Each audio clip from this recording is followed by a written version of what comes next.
அடுத்து நம்ம RK Anbuselvan sir.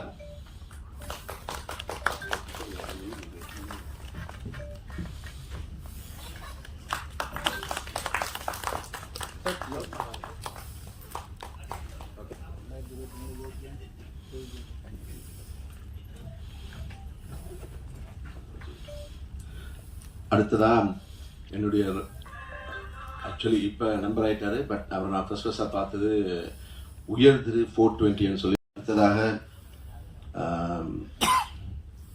மாமரம் மூவிலிருந்து இப்போ இந்த டீம் லீடர் வரைக்கும் எங்களோட ட்ராவல் பண்ணுற சிறந்த நடிகர், அடுத்த வடிவேல்னு சொல்லி எல்லாரும் பாராட்டப்பட்டவர் காதல்